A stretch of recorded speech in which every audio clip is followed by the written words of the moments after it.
And I see this illusion that we are separate as a necessary part of forgetting. Otherwise, the drama would not be real. For those of you who are desperate, remembering where we came from can be a great help.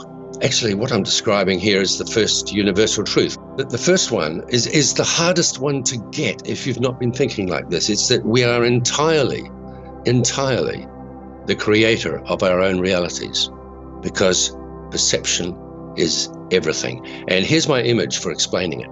If you and I think of ourselves as islands, normally we just think of ourselves as the part above the water.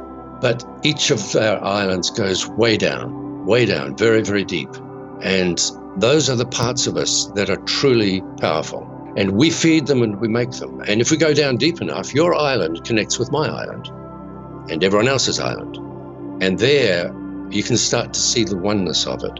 To come back to the idea that we're creating our own reality, down there are all the very powerful beliefs that we have, so powerful that they rearrange the physical universe around us. That's where we're doing the creation. Now, it sounds outrageous, doesn't it? If you've just been mugged, or your house has been broken into, or you've got children who are sick, it seems dreadfully outrageous and even ludicrous that we might be creating that ourselves, because there's a sense of it must be my fault. No, nothing like it. It's cause, not fault. And the cause comes originally from the thoughts that you have. Now, you think of all those thoughts that trickle down below the island, deep down, where they become beliefs, and they become powerful beliefs, and we start to see the universe that way. And that is how we perceive the universe. That's how all the bad things and the good things happen to us. This will surprise you, but I want to start by talking about where modern physics is, science.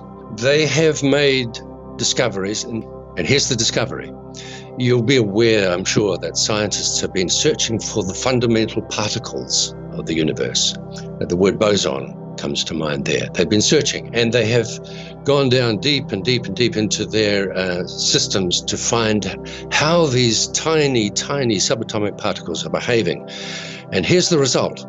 The behavior of these fundamental particles depends on what's going on in the mind of the scientist.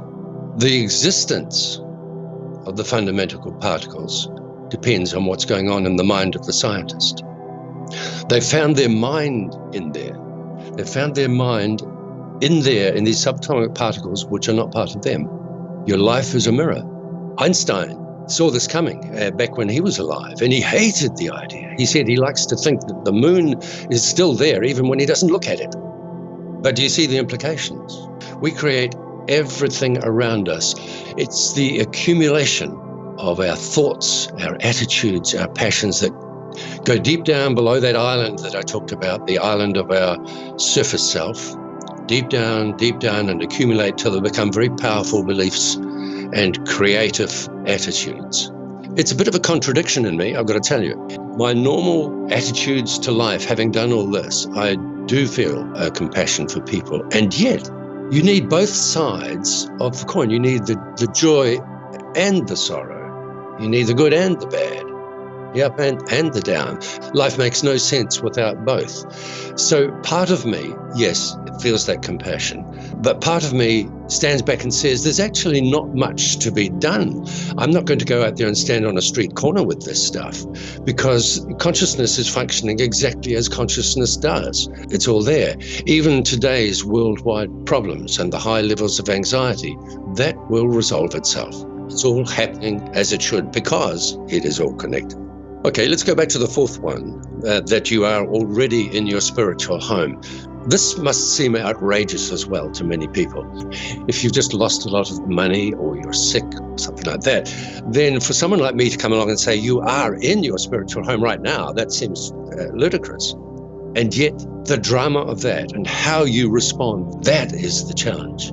It's not the time when you've got your money back and you're well again. And it's not about that. It's about how you respond to the more difficult situations that happen, that seem to be happening to you. Realizing that they're a necessary part of your life, that this is what you're supposed to be coping with. And it's not about what the event is. It's about the choice you make right now. How do you go from here?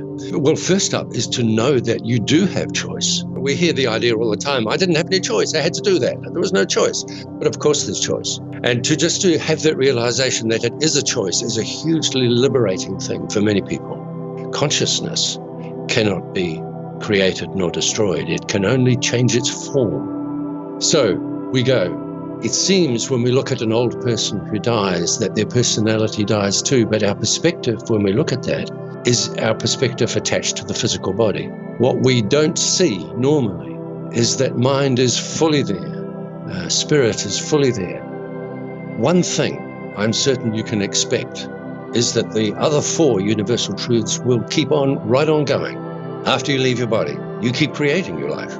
Everything around you is still a mirror. It's far more direct, of course. Everything is still connected, and you're already in your spiritual home. So a lot of this becomes pretty obvious now. If you believe that there is no life after death, if you've been listening to those traditional scientists, then when the lights go out, you'll be wondering about the lights going out, and then you'll be thinking, how can I be aware of that? And then the light goes on.